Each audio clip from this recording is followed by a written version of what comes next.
Hello everyone, you want to make a better world? I want to make a better world. Well, let's philosophize. Let's start with Socrates and Plato, two of the biggest thinkers in Western history, at the very beginning of the birth of philosophy.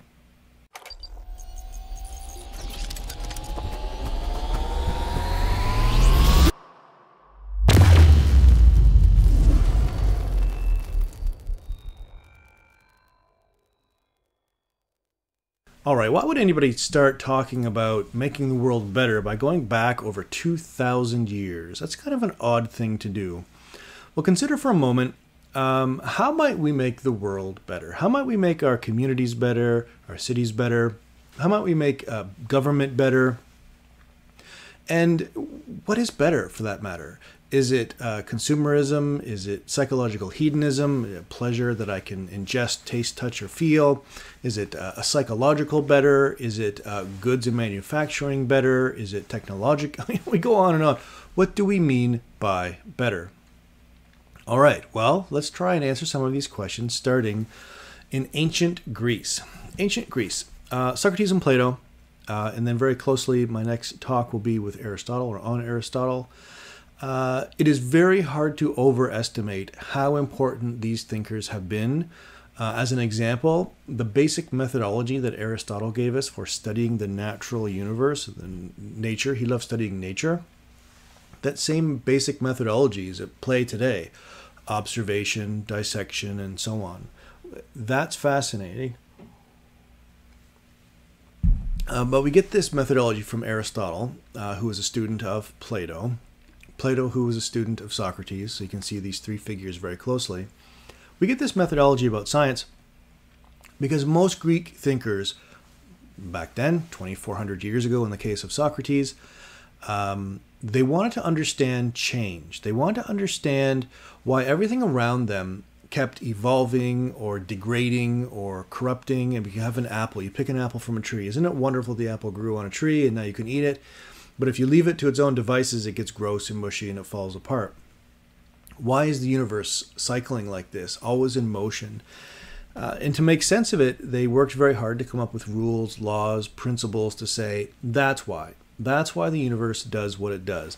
That's why apples do what they do, why gravity does what it does, why birds do what they do, and so on. And for the natural universe, that seems to work really well. But why do humans do what they do? Why do humans ascribe or give meaning to certain things? Why do humans have identities that animals don't seem to have in the same way? We have personalities and choices and desires that far outstretch the typical repertoire of what you would find with an animal. Not to say that animals don't have personalities. Our dog of only 3 months old clearly has a personality, but much differently than humans. So what is our nature? Now that may seem a bit out there. Why would I ask a question like that? Because to fix the world that has humans in it, we need to understand humans. We need to understand how humans operate. Specifically, in this lecture, we're going to be talking a fair bit about reason and how we might draw out the better parts of what it means to be human. Because if we can't answer what does it mean to be human, what is the meaning, or if there is purpose, what does it mean to be right? If we can't make sense of these things, then how can we make the world a better world, really? We'll be constantly chasing our tails, trying to make sense of not only the material universe, but what it means to be human. So Socrates and Plato, in this talk, try to answer both of those things. What is reality? What is really real? And what is the human being?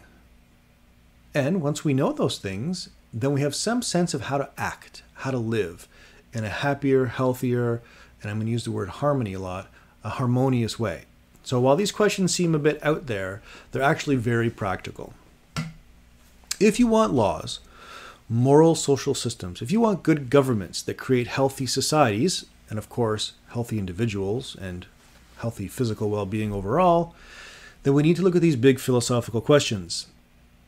Do you want a world full of peace and happiness, justice and fairness? Because strangely, not everyone does.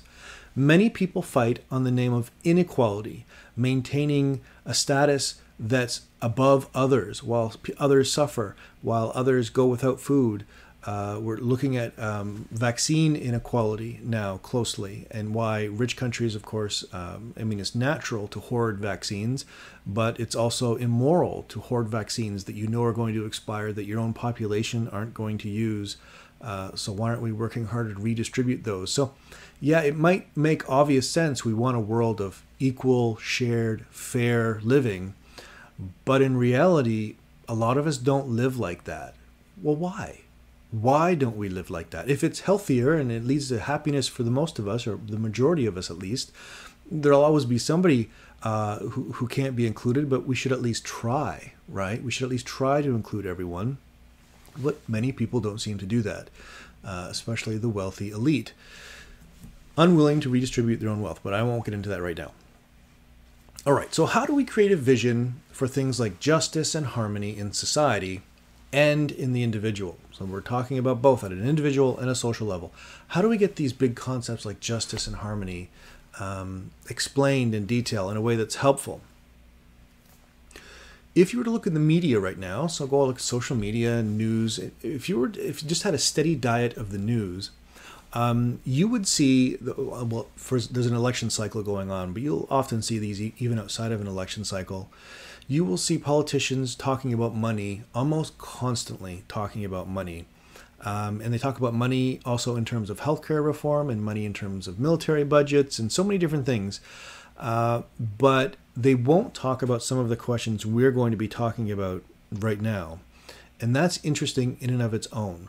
Why is it that Socrates and Plato, these two figures that give birth to Western philosophy, why are they asking questions that so many people today who are in charge of society, who are supposed to be our leaders, have no sense of asking, have no interest in asking? So we're going back 2,400 plus years to ask questions that we're not asking today. Is that foolish? Is that silly? Or are we maybe in a position to learn something about these lost questions that no longer dominate the popular consciousness of society? Obviously, my inclination is that we have something to learn from the ancient Greeks. Maybe we don't agree with their philosophy, especially metaphysics. We're going to talk about metaphysics. But the basic questions, I think we have a lot to learn about from them. We're asking big questions, and we'll find out why asking big questions are important, why the question, the ability to ask many, many questions is so important. We'll come back to that. Before we get into these, let me ask you, just at a personal level, do you believe there's such a thing as a universal good? A universal good, like physical health or justice or an appreciation for beauty. I know beauty can come in different flavors. Some people, I love Indian food. I can't get enough of it. But I have a hard time with Mexican food. All right, so just, okay, whatever.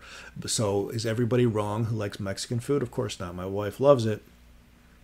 She's heartbroken that I don't want to get it more often. So yeah, we all have different tastes and different preferences. But who among us would say murdering for fun is okay? Who among us would say that sickness, disease, and pain is good for everyone? Well, we wouldn't say that. We would say happiness, although it comes in different flavors, is good for everyone. We would say that human health, which can be defined in different ways, but largely bodily health can be defined in pretty straightforward mechanical ways or terms. So is there a universal good?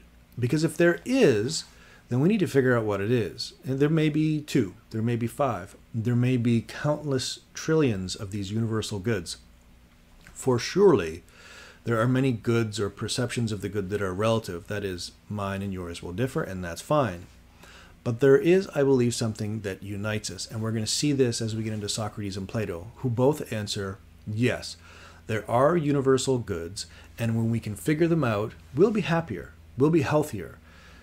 And unfortunately, in a culture such as ours that prizes opinion, and which is good, I mean, everybody should have a right to think their own thoughts and have their own opinion, but without a requirement to have a deep opinion or a well thought through opinion, Socrates and Plato are nervous. So here's the big thing. They're so nervous, in fact, Plato says democracy is a bad idea. Democracy is a bad idea. So we'll get back to that. All right, so who's Socrates? Born around 470 years before the year zero. So we set our calendar in the West, so it's 2021 or 2022. whenever you're watching this or beyond. If you roll that calendar back to 0, that's the episode with Jesus. You may be familiar with that. Well, let's go back 470 years before year 0, and that's when Socrates was born, give or take. So basically 500 years before Christ, which is a long time. 2,500 years ago. I mean, I'm old, but I'm not that old. Socrates represents a turning point in thinking. He's famous. You maybe like this or not, I don't know. He's famous for being able to drink a lot, but to remain sober of mind. His mind was always clear.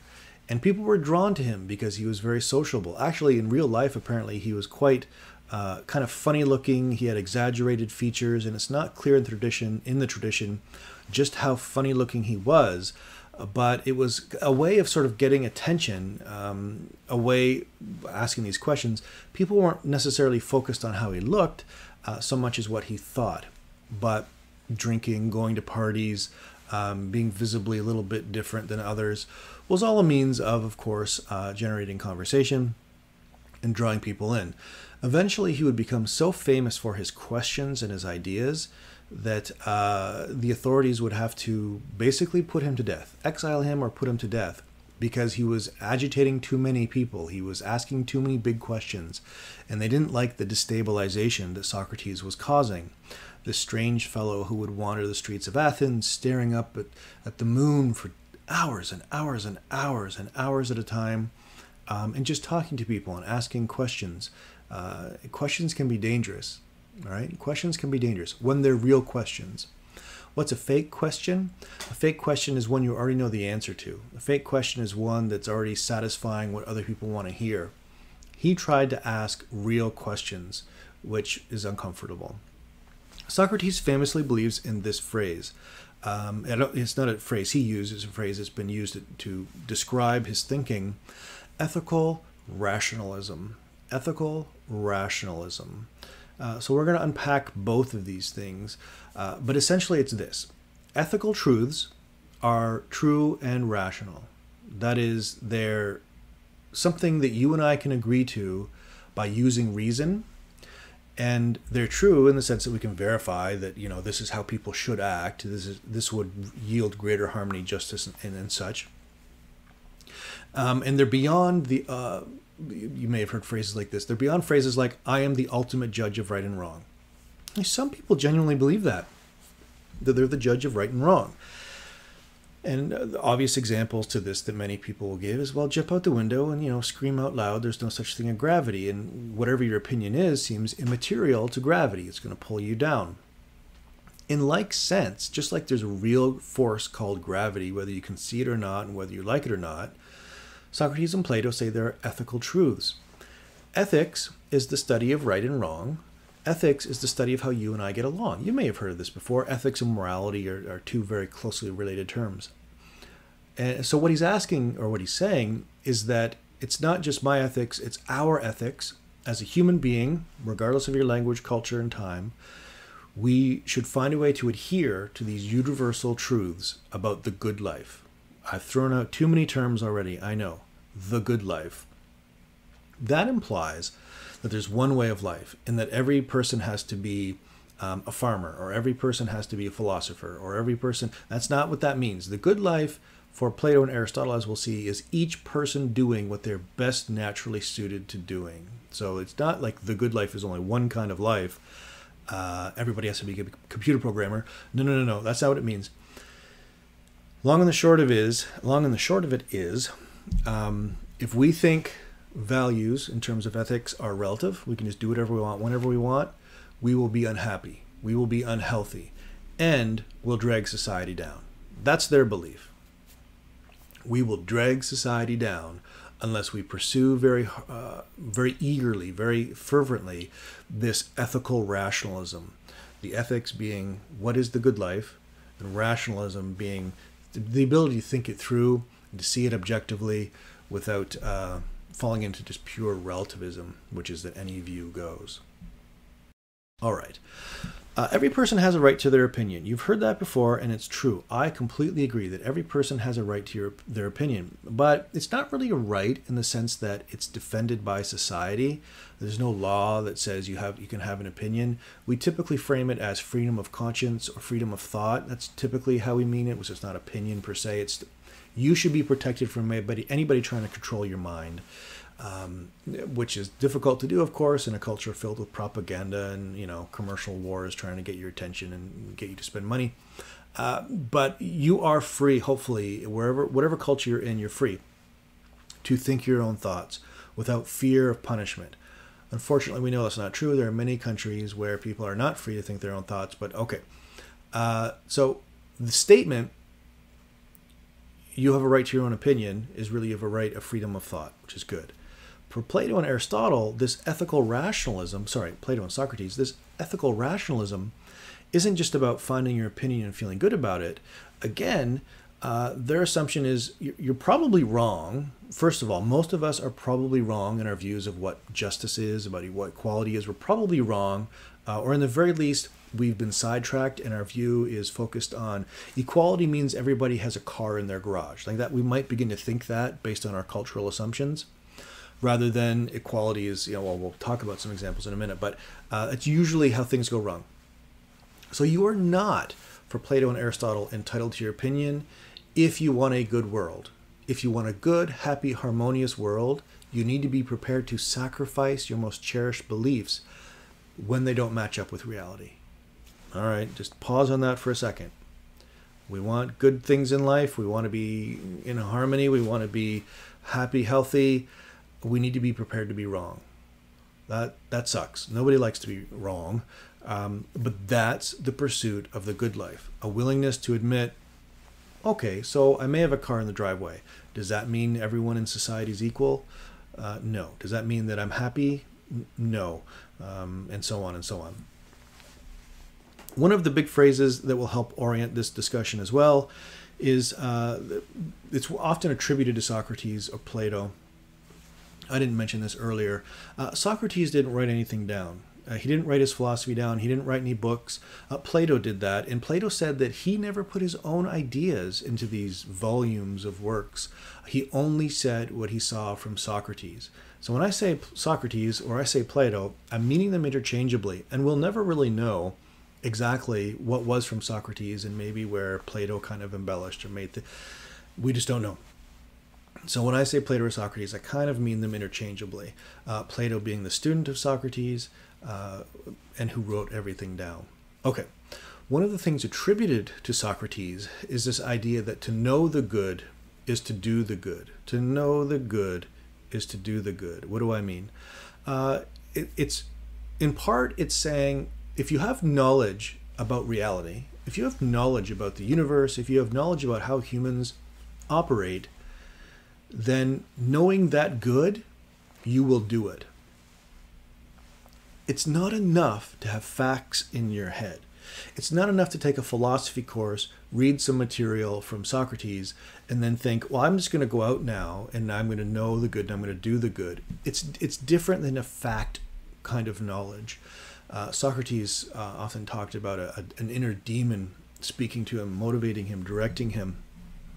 So it's as strange as that sounds, when you know the good, when you know how to make yourself healthier, you know how to make society better, you are driven to do the good.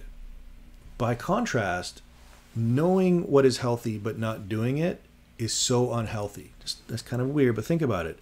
I know how to make the world better, but I'm not really going to act on it, is a sign that I'm kind of sickly, right? There's something wrong with me, that I can see the goal, I can see what it might take for the good life to happen, but I simply am not motivated in some way. Of course, Plato and Socrates are concerned that many of us are simply ignorant of what good things are, and so we do bad things. We don't understand maybe what physical health would be, what intellectual health, what emotional health. We're not sure what these things are because of our immaturity, maybe. More often than not, laziness, right? Many philosophers will come back to this. Immanuel Kant is famous for talking about our immaturity and our desire to simply follow what people say because it's easier, right? It's just easier to do it that way. Of course, Plato and Socrates are picking up on that. Here's the quote from the Apology that we could spend the rest of our lives talking about this. You ready for the quote? The unexamined life is not worth living. The unexamined life is not worth living. The unexamined life is not worth living. That's bold. It's a bit general, but what it's saying is, if you're not thinking and reflecting and examining and questioning, life's not worth it. That's quite an evaluation. That's quite a judgment. And there are different ways we can interpret this. But again, it goes back to this idea of we want a better world. We want to be better people. What do? We examine it, life, ourselves. We question it. And in questioning it, we're acting out the good. Follow here. In questioning it, trying to find the good life, we're in part at least already finding the good life. Why? Because that's what human beings do when we're healthy. All right? The healthiness is creating more health, more happiness. Part of that is questioning. Now, you question too much, it becomes tiring. And when you're tired, of course, the questions become troublesome. And then you don't feel happy. Right? If you ask the wrong question if I ask the wrong question about myself, it might trigger the reality that, I really need to improve in one area of my life or another. That will make me unhappy, emotionally speaking. But we're thinking about a larger happiness now, a larger sense of what the good life is. And these transient moments of feeling unhappy because we realize, wow, I haven't really lived a life very reflectively. That's okay. So it makes you feel sad emotionally, but it's freeing you to think. And we're going to come back to this when we talk about the analogy of the cave. Okay, I'm getting too wordy here. What do we know so far? Well, we know that this person, Socrates, questioned the world relentlessly. The authorities got upset with him. They offered, leave Athens or stay and die. And Socrates chose to drink hemlock, poison, and to die because he believed so strongly in the good life as the life of questioning, the good life. Well, he believed so strongly in his city, but he also believed that in dying he would find a new universe or a new world where a lot of his questions would be answered. But we'll get back to that. In short form, his philosophy says you can't know something that's good and not do it. And if you know the good, you're going to be compelled to do it. We can't really claim to know the good and then not to do it. And we also can't claim that life is worth living unless we're prepared to question and examine it. And in doing that, we give life worth. Not having the answers necessarily, although both Plato and Socrates wanted to have the answers, but in questioning it. Am I living the good life? The good life in the sense of being happy and having found health and strength of whatever it is that I am by nature. Am I strong at that? Whether it's thinking, maybe it's strength, body, whatever. Some problems. Of course there are problems. And this is where philosophers sort of get a bad rap. They promise the world, oh yeah, we can find the good life and we can fix society and we can fix ourselves. And then they say stuff like this. For instance, this is Socrates again. The know-how of craftspeople, of farmers, of, say, engineers, they can actually do things. The craftspeople that build things, carpenters that build a home. These things are very important, but when it comes to knowing real beauty or the good, the best kind of good about life, knowing how to build a house isn't it, right? Knowing how to build a car is a good. It definitely is a good. But it's not the kind of good we're looking for. Knowing how to build a house does not bring harmony to society. We need homes, and we need to be able to build them so that people can live in them, so that people can live in them and think about philosophy, right? But that's a different kind of knowing. So know-how is of one kind of important knowledge or practice, but not what we're interested in. The know that, I know that an atom has this structure. I know that a crystal has that structure, but scientists, actually this category is better for engineers, physicists, people who have a lot of fact, business, lawyers, they have a lot of facts in their head about what the law says. That too is the wrong kind of thinking to lead us towards the good. Very helpful and very much a part of what each of us are but the know-how and the know-that of these two things are very, very limited. One is limited to actual physical practice. I can make a marker or something. The other one's limited to facts of this world and kind of like being a Wikipedia entry of sorts. What Plato and Socrates want us to think about is a life of wisdom and self-reflection that leads to a good life beyond just these things. Now, I know that's really hard to say, and initially it might not make sense, especially given that our culture drives all of us to focus on know-how and know that. Know-how, know that. So, you go to college, go to university, you get this fact-based education, learn how to do a job, graduate, do the job. Great. That's really, really important for both Plato and Socrates, of course. We need a functioning society. But that's just the beginning of the good life. That's just the beginning. Again, a little summary here. To know the good is to do the good, which means resisting pop culture, which means resisting the norms of our culture, and seeing through them if we can. The best possible way forward, as we saw with Socrates, is one of questioning. We may use the word contemplation. We'll see that with Aristotle. The word contemplation comes back time and again. What is the best life? Just cash value here. What's the best life? The life of contemplation, right? Not having to work on a roof to put shingles on a roof. It's a terribly difficult job. Not having to plow a field.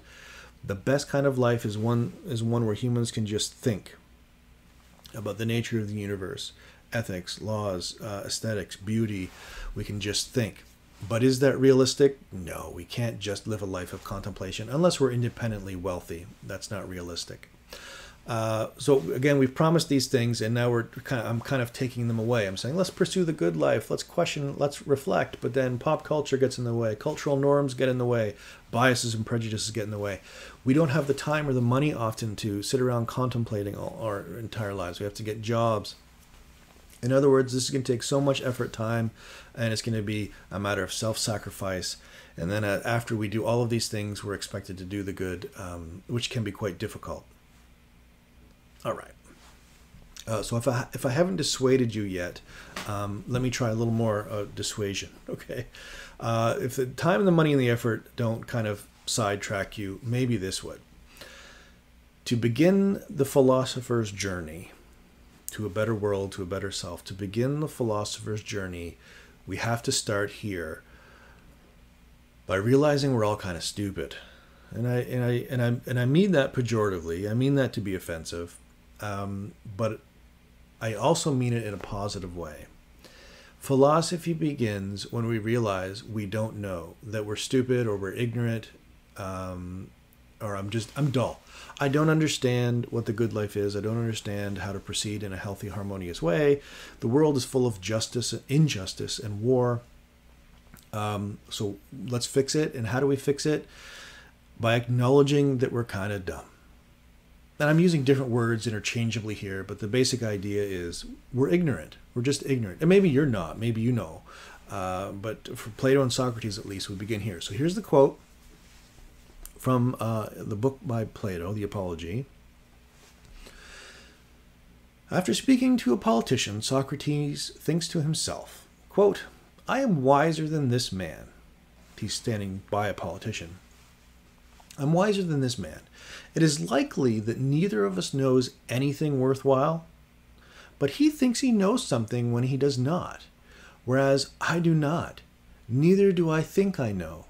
So I am likelier to be wiser than he to the small extent that I do not think I know what I do not know. Okay.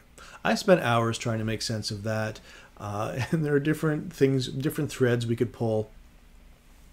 Socrates is standing beside a politician, and the politician is, he's always talking with people. Socrates is always talking with people about what justice and right and all these different things, what's moral. And he's constantly questioning them and showing them why they're at fault, why their theory, their argument doesn't hold up. It gets really annoying. And at this point, Socrates turns to the gentleman, and this gentleman thinks he knows what's going on. But because I realize I don't know, because I realize that I don't know, I'm wiser than this guy who thinks he knows. Okay. The larger context is that Socrates and Plato wanted to know the nature of the universe, but as a preliminary step here, we can acknowledge that philosophy begins at ignorance, that stupidity, or that dull, I don't understand how the world works. In a moment, we'll see that philosophy begins by emerging from a cave and becoming enlightened. For now, at least, I'm wiser than this man, in so much as, to this small extent, that I do not think I know what I do not know. So have the self-awareness. That's what this is, the whole stupid conversation. It's such a stupid conversation. It's about having the self-awareness to know that you don't. According to Plato and Socrates, again, maybe you do know. I'm not in a position to say that. And I'm certainly not in a position to call you stupid. Philosophy simply begins by accepting that we are. Maybe Plato and Socrates are wrong. So Plato now. Socrates is an enigmatic character. We're never really clear so the mouthpiece is supposed to be Plato, but we're never really clear whose ideas are whose. We can say that their lives overlapped quite a bit. Both of them were familiar with war. The first 30 years of Plato's life was consumed with war. And it wasn't war like drone warfare, where someone's on a computer and they're dropping bombs somewhere else. It would be war with spears and arrows. And, it would have been a very brutal, very physical, very terrible thing. And they didn't have the medicines that we have today. So any kind of injury would lead to infections and all these. Anyway, terrible, terrible things. And after 30 years of watching this go on, Plato decides that he needs to figure out what is the best city, the ideal city.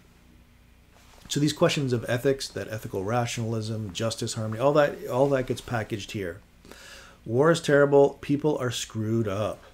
So how do we fix it all? Again, we start with this idea that there are truths outside of our minds, that there's some kind of objective truth about how to live a good life. It's not just what I think. It's not just my opinion. There's something that we need to align with, a reality we ought to align with.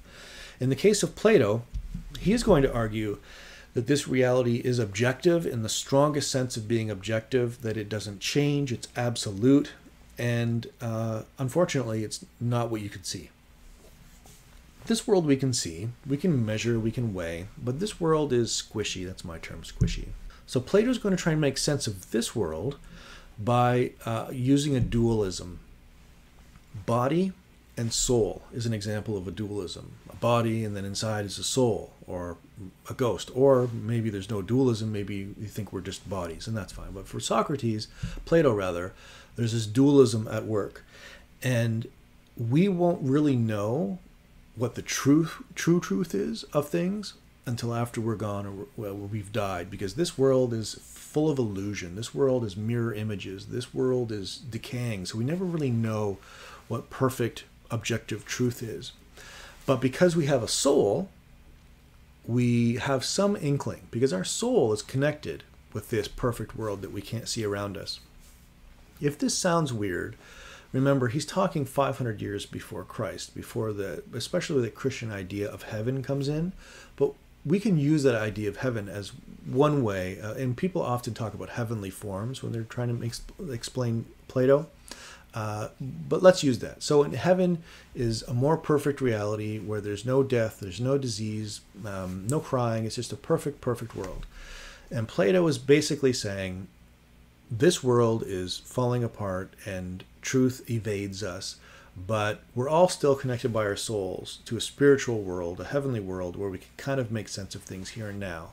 And when we die, of course, we'll see that other world. We'll connect to it more fully and we'll understand how things are going. Okay. This is metaphysics. So this is metaphysics. How do we make sense of this world?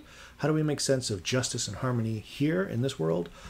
By kind of postulating a behind the scenes, a behind the curtain world that will help us explain what's happening right here and right now. I feel like I've already talked about too much, but so we want a better world. I keep saying better world. Then we need to figure out true reality. True reality. Our true reality as human beings, but true reality of the universe. which is more than we can perceive. Are you ready? I am going to throw at you a really cool diagram. At the top of this thing, so this is Plato's divided line or ladder of being or knowledge. This is one way of interpreting his view, his metaphysics of reality. So don't worry about the specifics too much. Notice the line that goes right down the middle of the page. There's a line that goes right down the middle of the page. Okay, that's the biggest line. And then notice there's a line that goes right through the horizontally. Sorry, yeah, horizontally. Vertically is up and down. Yes, it is. Horizontally, left and right. So these are the two big lines. And on the right-hand side, that says knowledge, that's kind of how, that's not kind of, that's how we know the world. Episteme or epistemology is knowledge. And on the other side of that big line is reality. Is stuff, but also non-physical stuff. This is, I know this is going to sound weird, but just think on the right-hand side is knowledge, and on the left-hand side is reality. Now, the word metaphysics is up at the top here. Try not to be too put off by that. But above all of these things is the good, to agathon. The good is, if you take out an O, you have like the God. That's one way, and he's not saying the God as if there's just one God. He's just saying that the best reality, the best of everything, is the good, the God, to agathon. This is a ladder. So at the very top is where we all want to go to understand reality. But at the bottom is kind of where most of us exist. So in terms of knowledge now and how our brain has this knowledge acquisition and how we see and how we know, let's start on the right-hand side at the very bottom, imagination. Imagination is an example of something that is partially representative of reality, but also disconnected from reality. Imagination, it relies on language and it relies on a general sense of, you know, what's real and what's not. But it's low on the overall totem pole. I guess totem pole is the wrong term. It's low on the overall ladder of being. Perception is just above imagination, and perception is how we can actually see things. But they recognized even back then that we don't see things fully. We see things in part. Our senses, our perceptions are easily misled. So what's the most reliable form of knowledge? Well, it's not imagination. Imagination is not a very reliable form of knowledge. What about perception? Well, perception's getting better, but it's still not the best kind of understanding. Well, then let's go up the ladder more, and we get into this thing called reason. I'm not going to hash out what that might mean. There's a lot of different ways, but this rationality is said to be part of the better part of us. Our reason frees us to see things in a way that imagination might not, and certainly perception might not. But let's go further. And this thing he calls, well, he didn't call it understanding, but that's what he's talking about. Sorry for the dog. He's just getting ready to go to sleep, so he's upset. He doesn't want to go to sleep. The idea that understanding is full. I'm not going to describe what that means because I'm not even sure I could. It has something. It is something that Socrates would have experienced because, well, he died and he was able to hopefully embrace a full understanding of the universe, freed of his body. But for our purposes, at the lowest level, hey, it's imagination. Then we move into things like perception. Then we move into things like reason. And ultimately, the best life is one of understanding, whatever that might be. So take away the confusion about what all these things might mean and just notice that there's a steady climbing up the ladder of good and bad. On the other side, metaphysics or reality will start at the bottom, and it overlaps with imagination really well. Yeah, the dog got too mad at me. I had to go take the dog for a little walk before he went to sleep. He's a cute puppy still. It's a golden retriever, so it's okay. When he's cute, when he's not cute, then I don't get upset. All right. So we have imagination as somehow lesser understanding. On the flip side of that is images. If I have an image, I have a photograph, say, they wouldn't have had photographs back then, but let's say I have a photograph. It shows one snapshot in time. A photograph does not represent reality in a direct way. It's a very small slice of it, and it's from one angle, and it's under certain lighting, and it's from one lens perspective, right? Whatever lens of the camera you're using. In the case of Plato and Socrates, of paintings or memories or reflections in water, you know when you look in a mirror that it's not really you in the mirror. Think about that for a second. I mean, it looks very much like you, but it's a reflection of the light off of you. It's not you in the mirror. And that's what this is drawing out. The idea that what's real is beyond just appearance, what you see, especially when those appearances are highly selective. So we move up a little bit from that. Sensible physical objects, actual things, stuff. Again, this is, so I have a perception of this little piece of camera equipment right here. It's an object, it's a thing. It's not just a memory in my head. It's an actual physical thing there. So it has more reality. So we're talking about reality now, not just knowledge on the other side. Mathematical forms. Math is beautiful for so many reasons. I'm not a mathematician, but for Plato and Socrates and Aristotle and many others, the beauty of math it points to a reality more real than this one. Like you can find math, of course, in reality, but it's coded in reality. You don't find 2 and 2 is 4. You don't look up in a tree and he's doing a math equation or something like that. But there's something about the permanency of math. It's a universal character that Plato is saying is more real than just simple objects, and more real certainly than dreams, memories. All right, so he's going to climb even further up the ladder, yikes, to higher physical forms. These forms are famous. People talk about these quite a bit, trying to make sense of Plato, and it's not clear what these things are.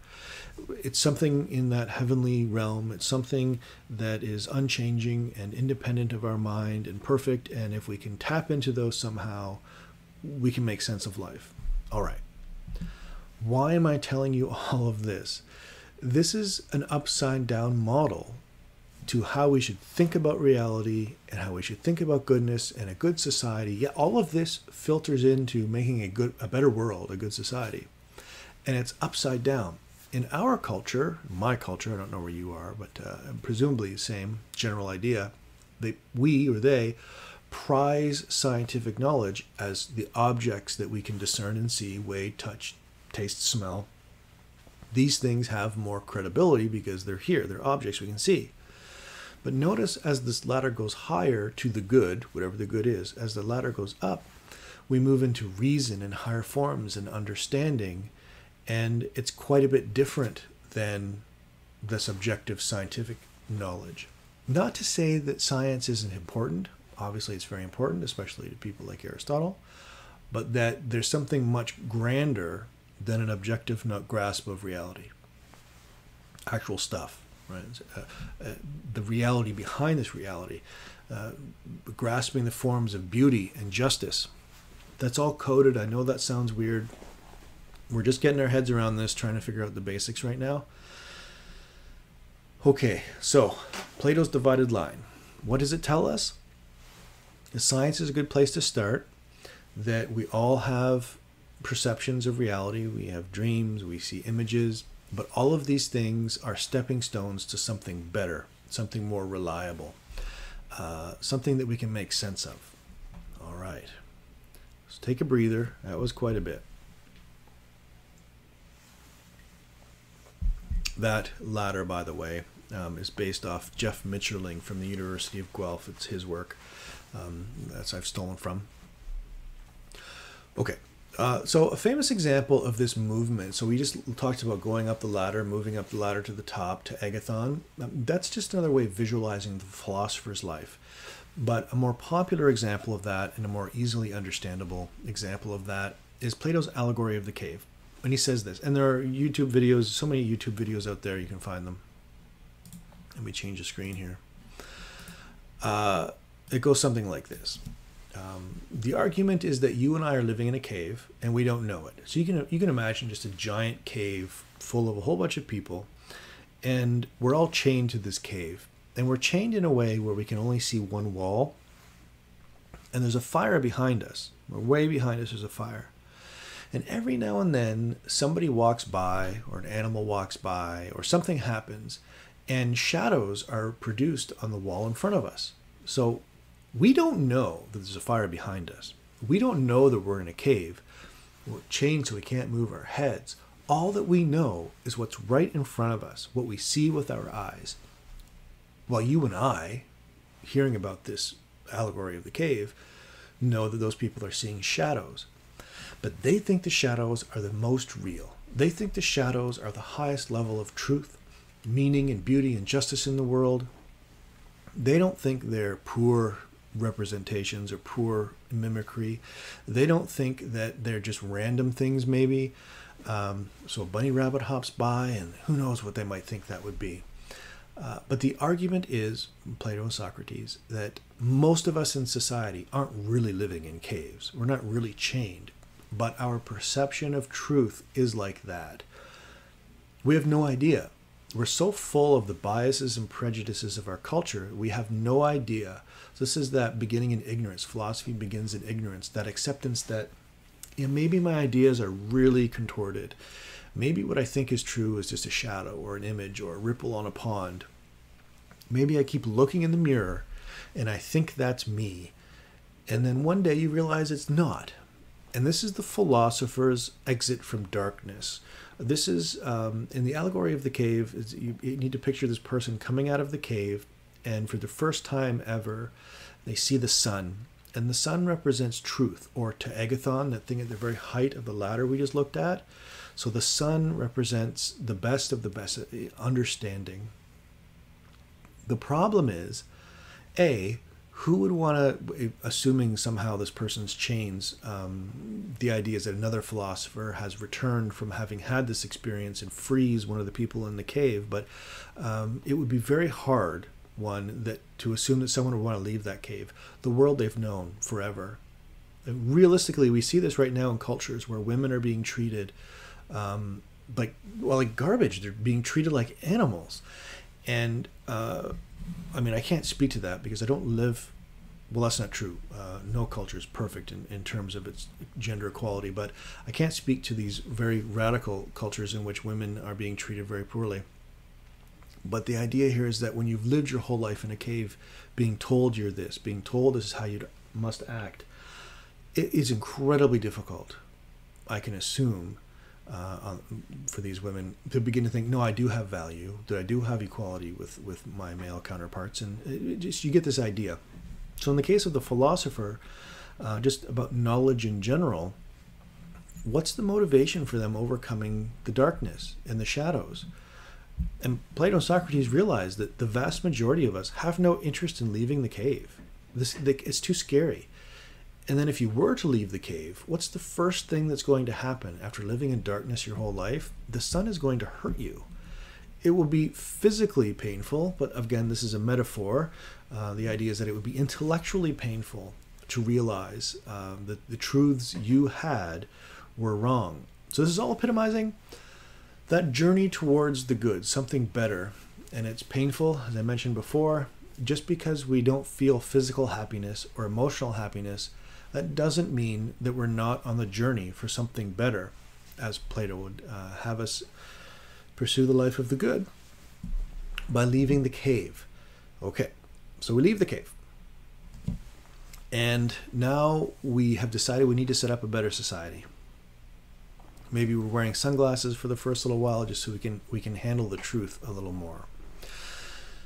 Well, now we need to start asking some practical questions as philosophers regarding who should be in charge. That's a good question. Who should be in charge?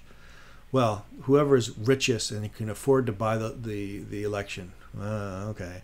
Who should be in charge? Well, whoever is most famous. I remember when Arnold Schwarzenegger became governor, and my first thought was, that must be a terrible idea.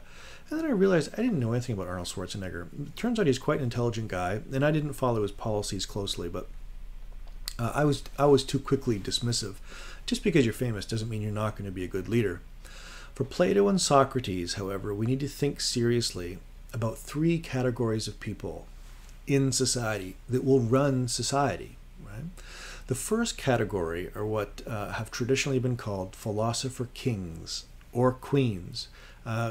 Interestingly enough, Plato was one of the first feminists of sorts, in which he argued that if women had been given equal opportunity to be educated like men, that we would realize that their sex-assigned gender, women, you are this because society tells you, we would realize that if we educated men and women the same, that a lot of that is just, of course, society assigning you a gender role, a stereotype.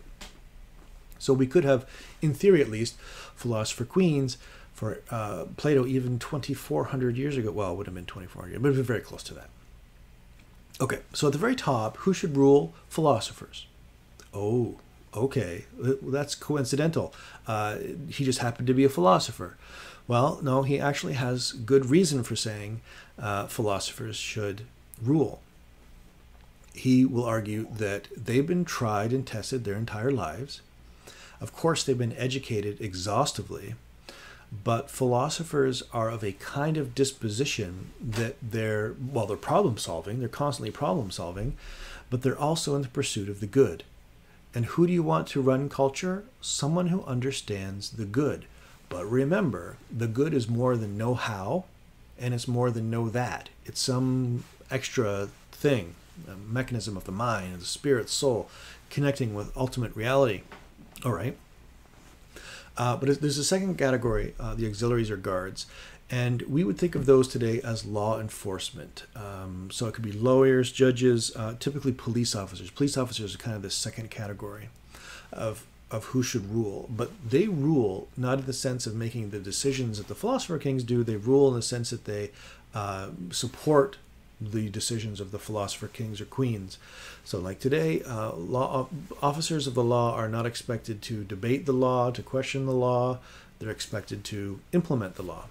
And then there's a third category, the rest of us, the public, the masses, everybody else. We have a role to play here. We're not just like sheep put in a pen. We're expected to do each of our individual things really well.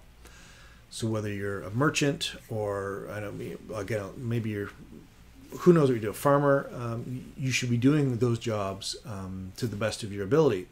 And that will contribute to the overall good of society. Okay.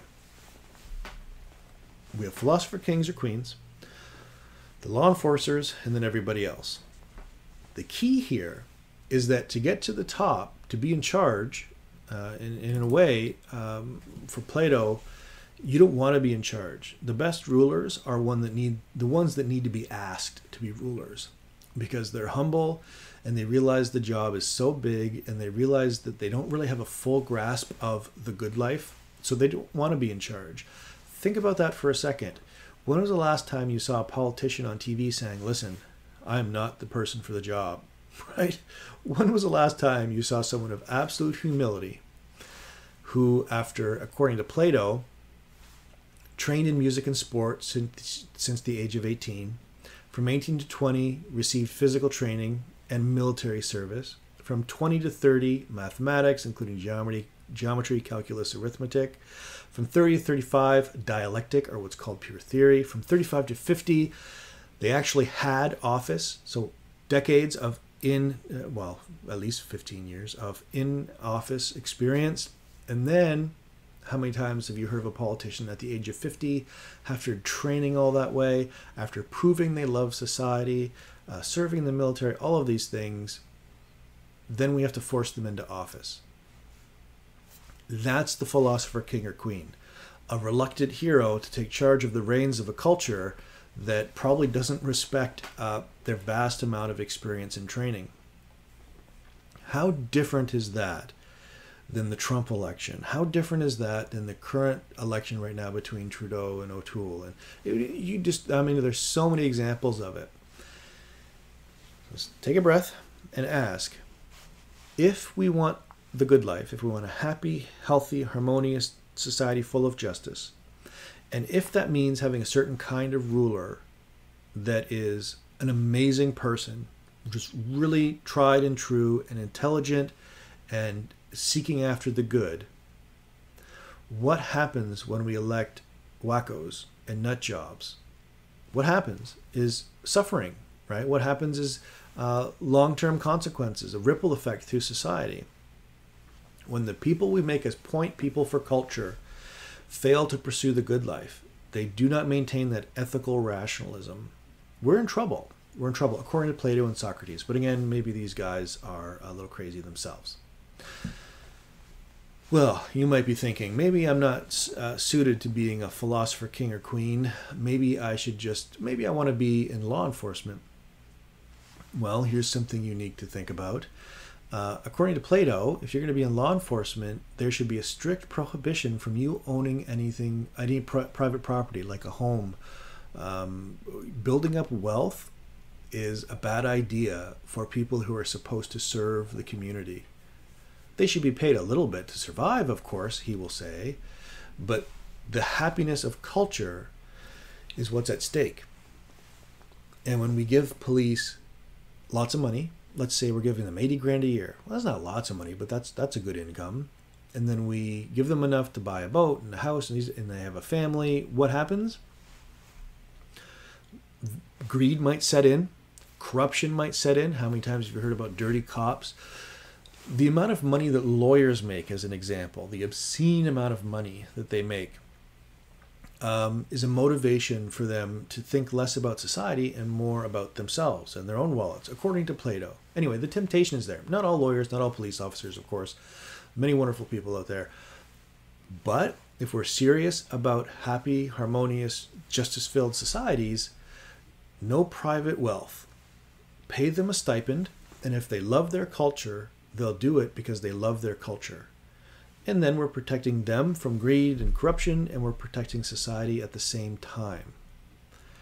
I don't know. That's kind of a tough call. I'm not sure how that would work in practical terms, especially in a world in which we value someone's performance and we say they have a good life as measured to the degree that they have wealth accumulation. Well, we need to rethink that, obviously. All right, a little more. So based on that, the idea that there are three main structures to every good city, and that the best form will be the one run by philosophers or kings and queens. What about the individual? Well, Plato makes sense of this entire conversation about the three forms of a good city, a good society, by looking at us as individuals. So there's a connection of the individual with the collective. And he says, look, isn't it interesting that the same basic characteristics of these three kinds of people are the same basic three things in us, characteristics in us. Here we go. So there's wisdom, which is the virtue of philosopher kings or queens. Wisdom is this thing that takes forever to develop. It's not just know how, it's not just know that, it's that wisdom of pursuing the good life. There's courage as the virtue of the law enforcers, or what we call the auxiliaries. And then there's moderation as a characteristic or virtue of the public. Okay, we could spend a lifetime trying to make sense of what is wisdom, courage, and moderation, but think of it this way. In each of us, there's a desiring or appetitive side, and in each of us, there's a rational side, and in each of us, there's a kind of a spirited side.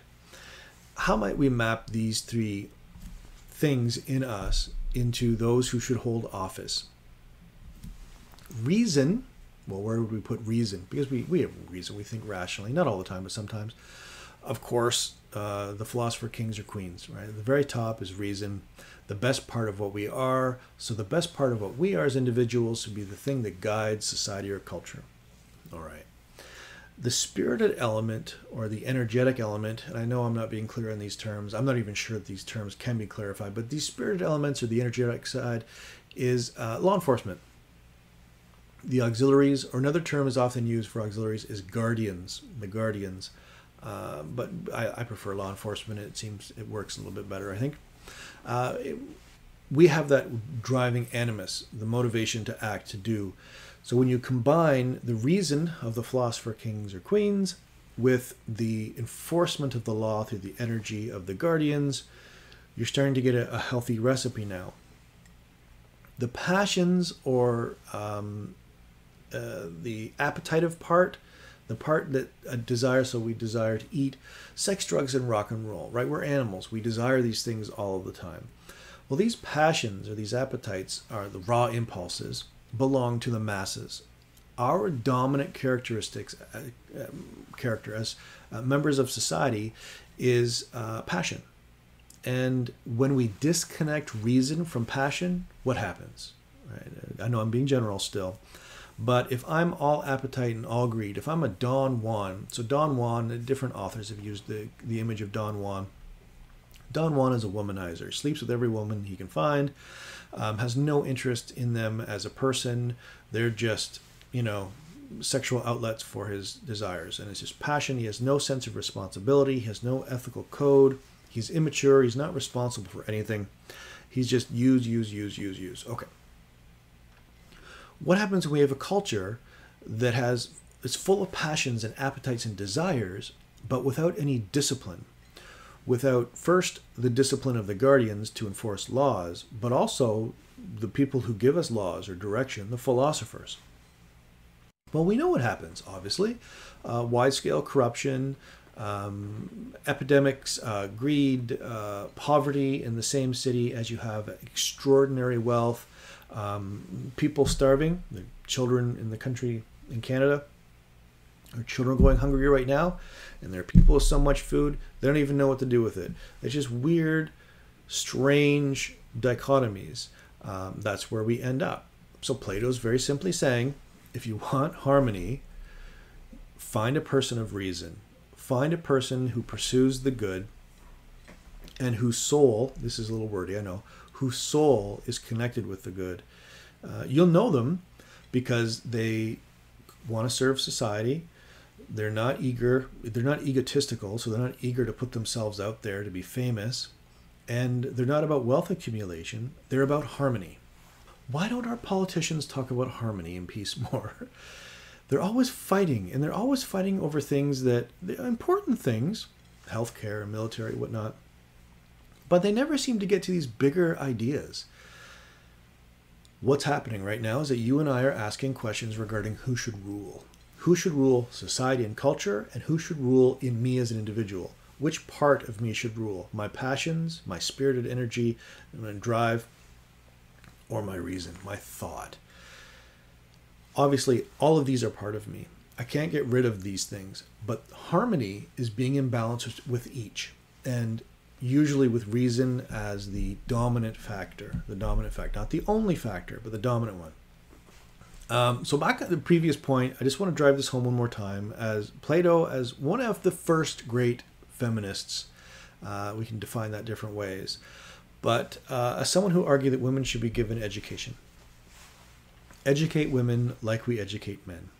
The argument to that, or against that, was made that if you do this, all you're going to do is humiliate women. You're going to invite ridicule because women can't do what men do. They can't do the same kind of military service and mathematics training and office. They can't hold office.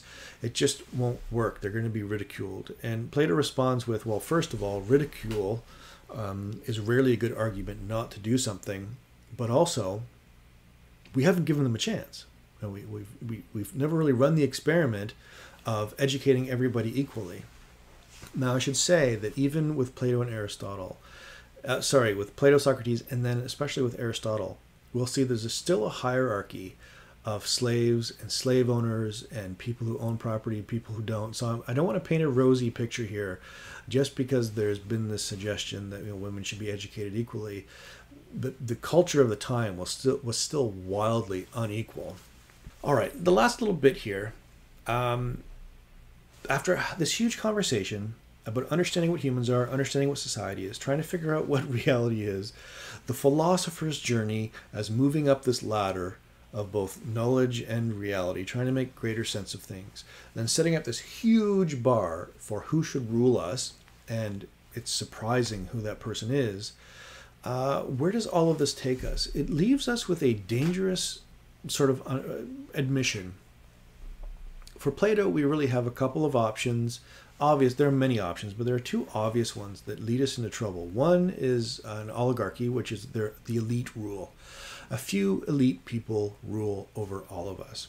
And in the world right now, when 1% of the world has 90% of the wealth, we're getting very close to that. Right? In real terms, where the people who have the wealth can buy the elections, right? They can do the advertising, the smear campaigns, whatever. They can buy the lobbyists because they have the money. So soon we may have this oligarchy, or few elite rule. Bad and corruptive, okay. But the second one, democracy, in which all people rule, including the poor, also, according to Plato, bad and corruptive. In democracy, it's set up that you and I each get one vote and only one vote. And these votes are compiled, and whoever gets a certain percentage, whether it's representative leadership or direct democracy, the different kinds of democracy, they get to rule for however long, whatever the tenure is. But if my vote is worth one, and I only hear propaganda, I only hear lies, or maybe I'm creating conspiracy theories because I love the attention. In other words, I'm as far from a philosopher king as I can possibly be. You are a philosopher king or queen. You spent your entire life devoted to thinking about politics, serving society, serving in the military. You love your society, and you don't want to be ruler. You just want everybody else to be happy. I'm just kind of a selfish jerk, interested in my own opinion. I don't care what you think. Our votes are equal. Our votes are equal. Now, some people will jump up and say, of course our votes are equal. That's how democracy works. And Plato's response is, well, do you want the blind leading the blind? Look what happened in 2016. The least competent person to rule, with no military service, no service in office, no discernible education that would be in value for leading a society, someone, and maybe I'm wrong, but someone who seems to think about popularity of his own image over the well-being of everybody else. And again, I could be wrong.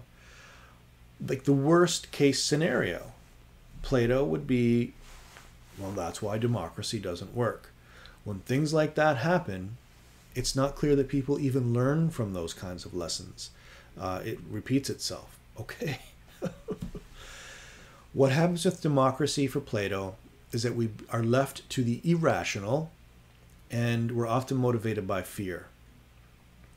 Fear where people can use self-interest to take advantage of us. People can manipulate us, the propaganda machines. You've seen the clips on the news, people constantly trying to inspire fear so that we'll vote this way or do that other thing. The problem with democracy for Plato is that the unwise, so not those with wisdom, the philosopher kings, the unwise or the ignorant, not the ignorant in the sense of philosophers who know they're ignorant, but the ignorant who think they know something, which is why they're saying they should be in office, because they think they know how to do it, whereas a philosopher king or queen would realize, I don't know if I know how to do it. They'd be much more humble about it. Anyway, when the ignorant and the selfish get to steer the ship, what happens to the ship? Of course. Okay. On the one hand, I must say, it seems so obvious that these are the problems we would encounter. It seems so obvious that democracy is going to have these failures. But on the other hand, I want to be optimistic, and I want to say to Plato, no, you're wrong. In time, democracy will become better, and it's better than the alternatives, and it's better than, and I want to fight back. But on his terms, it's persuasive to say that our democracy today is upside down. Right? We not just that we have the ladder of being in metaphysics upside down, that we think images and our beliefs and our we think that our dreams are more real than reality. That's all part of this thing being upside down. But that we let fear and ignorance run culture. That's persuasive because we see the effects of that. We do. And I'm just naive enough to hope for more, maybe, out of our culture. I think we can do better. I'm not suggesting that we get rid of democracy. But I would certainly suggest we rethink it, we revise it, and we improve it. Maybe not with reason as Plato would have it, but something along those lines. So let me leave you with these questions after all of this introductory material to Socrates and Plato. Where do we go from here? How do we begin to unravel the mysteries of the universe, the mystery of the individual, and the mystery of culture in a healthy, harmonious, justice and equality filled fashion? What should we look for in terms of politics? How might we overcome the conflicts of society, but also the internal conflict, me, my reason, and my appetite, my spirit desires that are not in harmony? And at the end of the day, the question is really who should rule? If we take seriously Plato's enthusiasm for the philosopher king, it would just be such a tremendous difference, wouldn't it? But I'm not sure it's realistic. I say I don't know that it's realistic, and then I can tell you this, that I meet people at university who are my senior, by 10, 20, sometimes 30 years my senior.